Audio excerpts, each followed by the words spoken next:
بسم الله الرحمن الرحيم. كل الطعام كان حلا لبني إسرائيل إلا ما حرم إسرائيل على نفسه من قبل أن تنزل التوراة قل فأتوا بالتوراة فاتلوها إن كنتم صادقين فمن افترى على الله الكذب من بعد ذلك فأولئك هم الظالمون.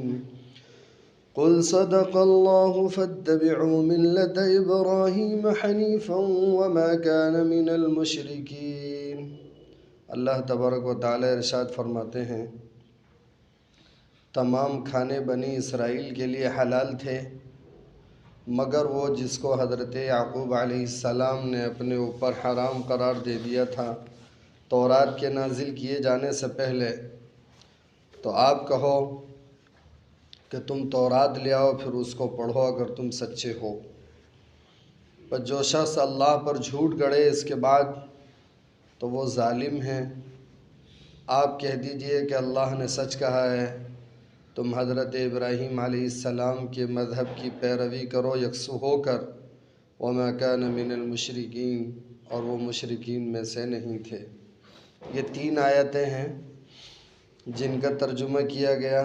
اس سے پہلے یہودیوں کے ساتھ نبی کریم صلی اللہ علیہ وسلم کی بحث، عیسائیوں کے ساتھ نبی کریم صلی اللہ علیہ وسلم کی بحث، اور کہیں کہیں پر دونوں سے ایک ساتھ بحث ذکر کی جا چکی 3 پارے کے آخر میں. یہاں سے پھر یہودیوں سے متعلق ایک مضمون کو بیان کیا جا رہا ہے. اللہ کے نبی صلی اللہ علیہ وسلم کو یہ حکم دیا گیا کہ آپ ابراہیم علیہ السلام کے مذہب کی پیروی کرو. تو یہودیوں نے کہا آپ کیسے ابراہیم علیہ السلام کے مذہب کی پیروی کر رہے ہیں؟ ابراہیم علیہ السلام اونٹ کا گوشت نہیں کھاتے تھے اور آپ اونٹ کا گوشت کھاتے ہو. یہ انہوں نے جھوٹ بولا. اصل بات کیا تھی؟ حضرت ابراہیم علیہ السلام نے اپنے اوپر یا اللہ نے حضرت ابراہیم علیہ السلام کے اوپر اونٹ کا گوشت حرام نہیں کیا تھا.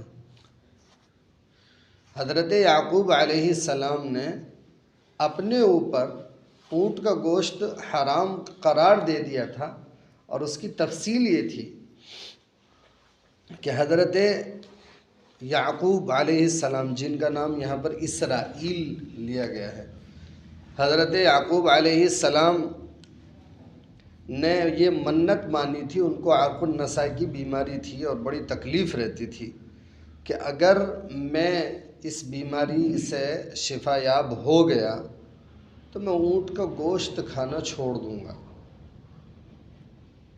ان کو شفا ہو گئی اور ہمیشہ کے لیے انہوں نے اپنے اوپر اونٹ کے گوشت کو حرام قرار دے دیا تھا. اس کو اللہ تعالیٰ نے یہاں کہا ہے کہ اسرائیل یعنی یعقوب علیہ السلام نے اپنے اوپر تورات کے نازل کیے جانے سے پہلے حرام قرار دے دیا تھا.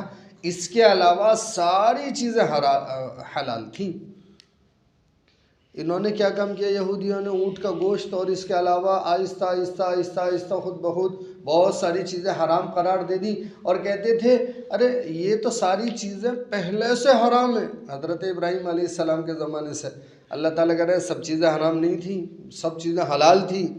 حضرت یعقوب علیہ السلام نے بس ایک چیز کو حرام قرار دے دیا تھا اپنے اوپر بس، ورنہ تورات کے نازل کیے جانے سے پہلے سب چیزیں حلال تھیں. اچھا، اب بھی مسئلہ یہی ہے، جب تک کسی چیز کی حرمت معلوم نہ ہوگی وہ حلال نہیں. تو یہ یہودیوں کا جھوٹ تھا. اللہ تعالیٰ کہتے ہیں جو اللہ پر جھوٹ بولے اس کے بعد بھی تو وہ ظالمین میں سے. اگر یہ اپنی بات میں سچے ہیں تو تورات لائیں اور اس میں کہیں نہ کہیں تو یہ مضمون ہوگا کہ حضرت ابراہیم علیہ السلام نے اپنے اوپر یہ سب چیزیں حرام قرار دے دی تھیں یا اللہ نے ان پر حرام قرار دے دی تھی. کہیں سے لے کر آئیں، تورات کے اندر مضمون پڑھیں اور وہاں ہے نہیں. تو اگر اس کے بعد وہ نہ دکھلا سکے تورات میں تو یہ جھوٹے ہیں.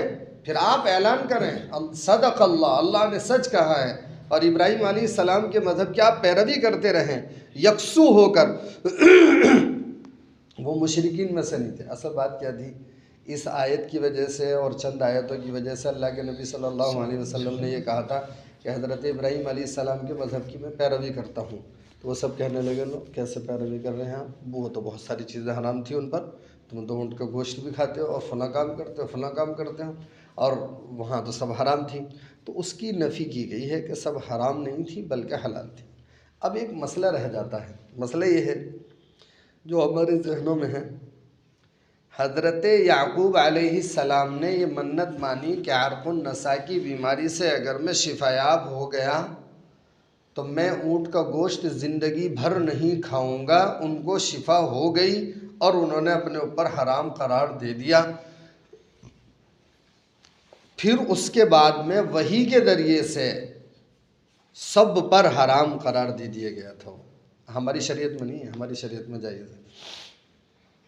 سوال، اگر کوئی آدمی اپنے اوپر منت مان لے، اس کو منت کہتے ہیں، اگر مجھے یہ شفا مل گئی تو میں اس حلال چیز کو کبھی نہیں کھاؤں گا، جائز ہے؟ ہمارے ہاں جائز نہیں ہے، پہلے شریعت میں جائز تھی۔ ہمارے ہاں قرآن میں 28ویں پارے میں سورہ تحریم میں صاف فرمایا گیا، لِمَ تُحَرِّمُ مَا أَحَلَّ اللَّهُ لَكَ۔ اللہ نے جس چیز کو حلال قرار دیا ہے آپ اس کو حرام قرار نہیں دے سکتے۔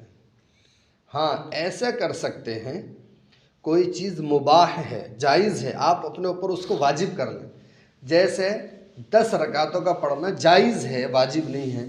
کوئی آدمی یہ نیت کر لے کہ میرے بیٹے کو شفا مل گئی تو میں 10 رکعت پڑھوں گا، اپنے اوپر واجب کر لے، یہ جائز ہے۔ مباح چیز کو جائز واجب کر سکتا ہے، لیکن کوئی حلال چیز ہو اس کو حرام قرار دے لے، ہماری شریعت میں جائز نہیں ہے، پہلی شریعتوں میں جائز تھا۔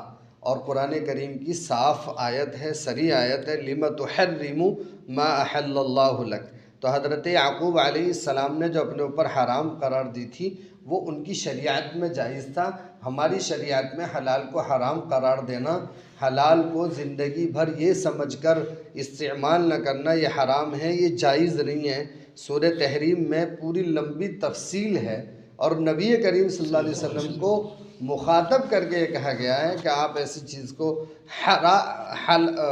حرام قرار نہ دیں جس کو اللہ تعالیٰ نے آپ کے لیے حلال قرار دیا ہے۔ اس لیے جو چیز حلال ہے وہ حلال رہے گی، جو چیز حرام ہے وہ حرام رہے گی۔ اگر منت مان لی ہے تو جو چیز جائز ہے اس کو اپنے اوپر واجب کر سکتا ہے، جیسے اعتکاف کرنا فرض نہیں ہے۔